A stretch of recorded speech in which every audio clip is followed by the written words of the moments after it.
Toutes mes salutations à chacun de vous ici présent en ce dimanche, à la fois de la STK et de la AMF. Comme convenu donc, ces deux sections vivantes de la FP Massérgie prennent en charge ensemble ce culte. Chacune d'entre elles sera modestement soutenue grâce à l'enveloppe dont vous disposez, n'est-ce pas? Mais vous êtes à la fois libre et discret face à cette sollicitation bien fraternelle. Mais déjà, au temps de Jésus, il était question de tribut et du temple et de l'impôt à César. Nous allons méditer quelques versets de l'Évangile que nous avons entendu tout à l'heure. Et nous lirons Matthieu 22, verset 15, verset 16 et le verset 17. Verset 15, une partie du verset 16, et puis le verset 17, que je lis au nom du Seigneur Jésus. Alors, les pharisiens allèrent se consulter sur les moyens de prendre Jésus au piège de ses propres paroles. Ils envoyèrent auprès de lui leurs disciples avec les Hérodiens. « Maître, lui dirent-ils, dis-nous donc ce que tu en penses. Est-il permis ou non de payer le tribut à César ?» César Tibère était l'empereur romain de l'époque. Ce résumé de passage nous permet d'en soulever les différents personnages. Tout d'abord, Tibère César, comme je viens de le dire, qui était l'empereur romain pendant le ministère de Jésus. Tandis que, comme vous le savez, Auguste César l'était lors de sa naissance. Ensuite, nous avons le Seigneur Jésus lui-même, à plusieurs reprises l'objet d'un piège tendu de la part de ses opposants. Quant à ces derniers, nous en avons deux catégories ici dans notre passage. D'un côté, ces pharisiens, un parti religieux hostile à l'occupation romaine, et de l'autre, un parti plutôt politique appelé les Hérodiens.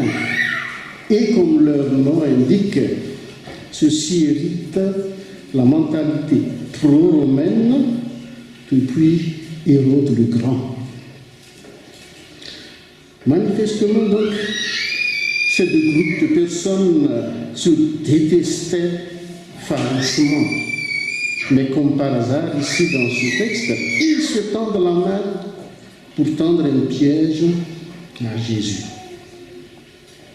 Avant de donner une réponse incontournable, le Seigneur se permet de leur faire savoir qu'il n'est pas là pour se faire avoir. Pourquoi me mettez-vous à l'épreuve, hypocrite, leur disait-il. Et attention, ce n'est pas une insulte. Il met juste en relief une réalité. Le paraître est une chose, mais l'être en est une autre. En d'autres termes, comme s'il leur disait, d'apparence, vous êtes des gens bien polis, voire respectueux. Mais la réalité en est tout autre. Frères et sœurs dans le Seigneur, ce n'est pas par amour de la loi divine que ces pharisiens réagissent, pas plus que ces Hérodiens, soi-disant défenseurs des droits romains.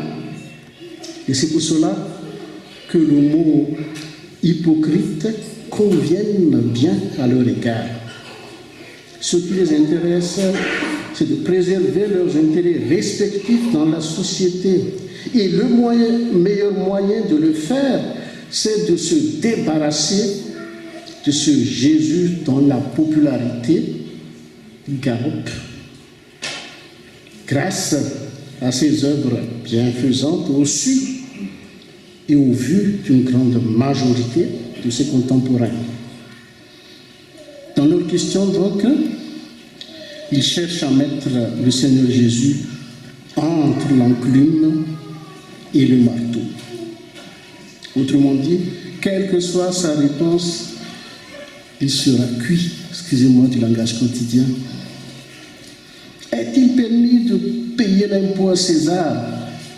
Si la réponse est oui, ces pharisiens allaient devoir l'accuser de trahir la nation d'Israël, dont le Seigneur Dieu est le seul reconnu comme roi. Si Jésus disait non, ces Hérodiens le livreront à Hérode, à Antipas, c'est possible, en l'accusant de rébellion, de sédition ou que sais-je encore. Bref, puisse chacun de nous s'éloigner de l'hypocrisie de ces gens, au point même d'être qualifié de faux. Jésus-Christ est-il à nos yeux quelqu'un qui dérange, comme il était face à ces pharisiens, ou encore quelqu'un qui menace, qui agace, selon l'image que ces Hérodiens ont de lui? Il fallait à ces deux groupes de personnes saisir toutes les occasions pour tendre un piège qui lui serait fatal, car il n'y avait rien d'autre à faire face à son intégrité, face à son innocence, face au fait que c'est une personne reconnue juste.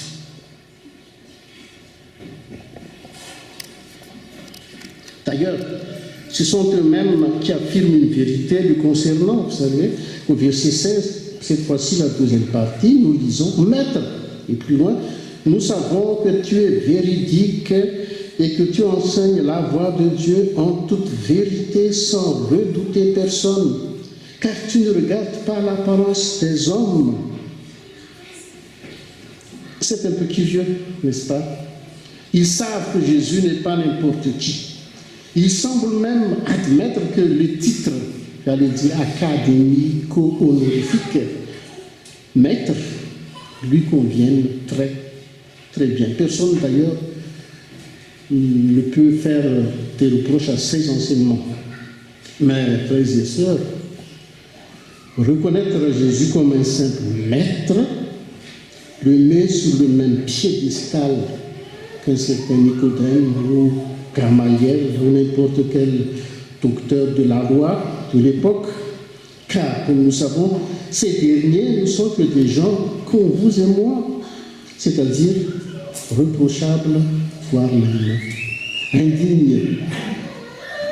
Vous vous souvenez de ce jeune homme riche qui approchait Jésus? Marc chapitre 10, à partir du verset 17. Il lui dit: « Bon maître, que dois-je faire pour hériter la vie éternelle ?» Jésus lui réplique avec une autre question suivie d'une affirmation. « Pourquoi m'appelles-tu bon? Personne n'est bon, si ce n'est Dieu seul. » Attention, Jésus n'a pas dit « je ne suis pas bon du tout ». Mais il a dit « pourquoi tu m'appelles bon? Personne n'est bon, si ce n'est Dieu seul. » Chers amis, même pour nous, si Jésus n'est qu'un simple maître, il ne peut être bon. Il fallait que ce jeune homme reconnaisse sa divinité afin de lui attribuer cette qualification hors du commun. Bon. Ces derniers temps, peut-être vous suivez les actualités, surtout en Afrique, des érudits musulmans parcourent l'Afrique, voire même le monde, afin de mettre en morceaux le christianisme et en l'occurrence la divinité du Seigneur Jésus. Et les chrétiens, manifestement, ne s'aventurent pas pour défendre le Seigneur, tout simplement parce qu'ils savent bien que ce Jésus est assez puissant, non seulement pour se défendre, mais surtout pour les défendre, voire pour nous défendre. Pour ma part, Je vous exhorte à ne pas vous intéresser à tout mouvement qui n'enseigne qu'un Jésus-Christ, simple pédagogue, un homme important de l'histoire, voire même fondateur exceptionnel d'une grande religion, ou même un simple prophète, selon, j'allais dire, la moitié de la planète.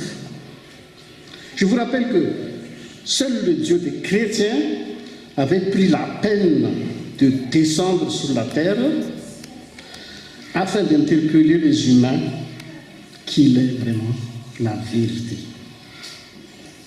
Cette descente, il l'a faite en la personne de Jésus, son Fils, appelé aussi Dieu le Fils. Et pendant l'incarnation, donc, ce Dieu fait homme avait non seulement deux natures, mais encore deux citoyennetés. Parfaitement homme, donc, il se nomme comme étant le plus petit dans le royaume des cieux, mais qui, selon Matthieu 11, verset 11, vous lirez chez vous, plus grand que Jean-Baptiste, qui est selon lui le plus grand des humains. Après cette brève page doctrinale, revenons à notre texte. Est-il permis ou non de payer le tribut à César, l'empereur romain de l'époque? Voilà ce que dit Jésus au verset 19. Montrez-moi la monnaie avec laquelle on paie le tribut. Je précise qu'à l'époque, on ne pouvait faire ni de virement bancaire, ni de paiement par chèque, mais seulement en liquide. Il était question de drachmes, de deniers, voire de statères, même sous. Tout ça, c'est dans la Bible. Mais la monnaie qui avait le plus de valeur, c'est celle dont l'effigie que l'empereur est frappé dessus. Bien sûr, avec une inscription qui l'accompagne. Et cette technologie ne date pas d'aujourd'hui. Alors, ces gens lui présentèrent un denier. Et au verset 20, Jésus repose une autre question. C'est une autre question que par rapport à ce que nous avons entendu. De qui sont cette effigie et cette inscription? De César, répondirent-ils, au verset 21. Alors vient l'une des phrases les plus connues, même aujourd'hui, de la bouche de Jésus. Rendez à César ce qui est à César et à Dieu ce qui est à Dieu. Frères et sœurs, je doute fort que les gens de ce monde qui citent cette phrase la comprennent à sa juste valeur. Le Seigneur Jésus, au lieu de se positionner en patriote anticolonial, semble plutôt transmettre l'attitude selon laquelle il faut se soumettre aux autorités présentes. Qu'on les aime ou pas, ce n'est pas la question. Des autorités aussi bien religieuses que politiques. Ce n'est jamais facile, vous savez. Mais si Dieu nous le demande, ce sont des choses bien faisables. Chaque juif devait 2 drachmes au service du temple. Et dans Matthieu 17, verset 24, les percepteurs de ce tribut dirent à Pierre, « Votre maître ne paie-t-il pas les 2 drachmes ?» C'est 2 drachmes par personne ou par croyance, vous voulez. Et puis Pierre répondit, « Si. » Selon cette réponse, qui semble être du présent d'habitude, Jésus s'acquitte régulièrement de ce tribut. Si vous lisez la suite, Jésus demande à Pierre au verset 27, « Va à la mer, jette l'hameçon et tire le premier poisson qui viendra, ouvre-lui la bouche et tu trouveras un statère, c'est-à-dire 4 drachmes.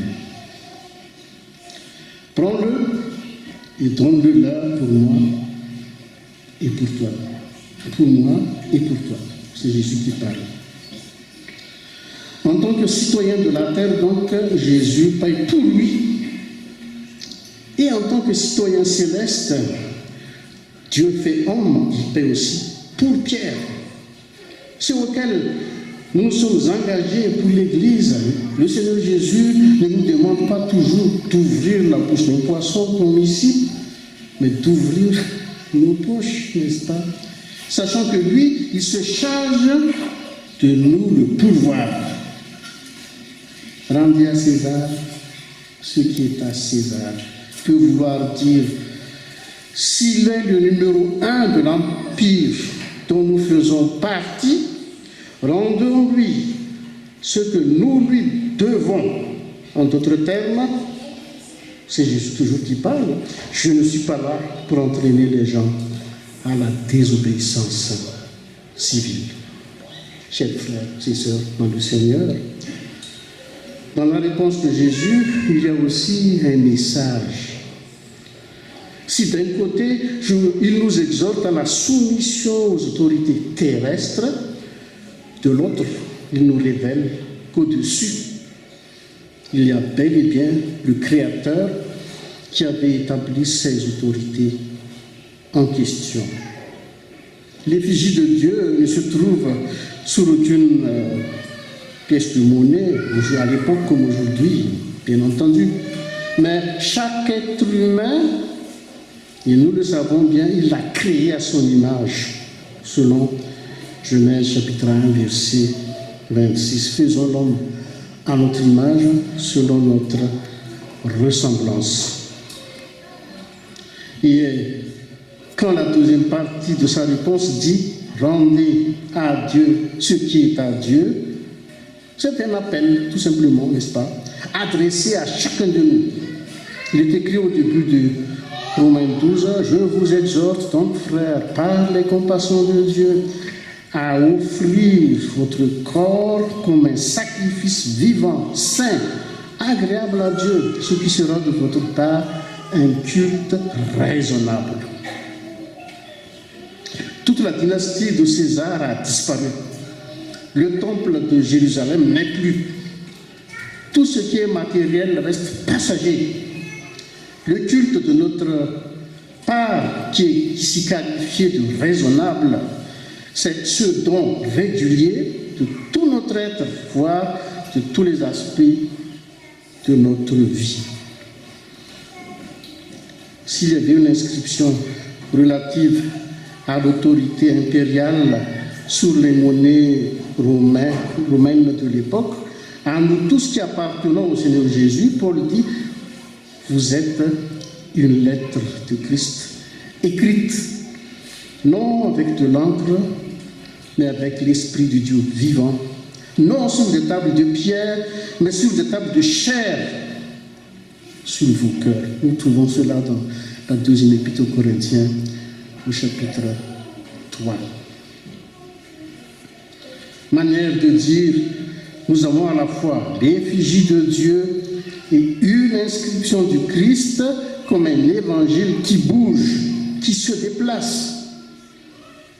Mais encore faut-il aller plus loin dans la connaissance de ce Dieu par sa révélation écrite, appelée aussi la Bible, mais aussi par celui que cette dernière annonce, qui n'est rien d'autre que le Seigneur Jésus-Christ. Si nous sommes une lettre de Christ, cela veut dire que quiconque peut lire dans notre vie notre appartenance totale au Seigneur Jésus par notre conduite, par nos réactions et surtout par notre croissance spirituelle via grandissante. Une croissance spirituelle qui ne peut s'effectuer qu'au sein d'une vie d'église normale, qu'au sein d'un engagement continuel jusqu'à l'avènement du Seigneur Jésus. À lui seul soit la gloire, à chacun de nous qui entend cette prédication, vraiment, la paix du Seigneur dans le cœur, celui qui comble tous nos vides, que ce soit matériel, financier et autres. Amen.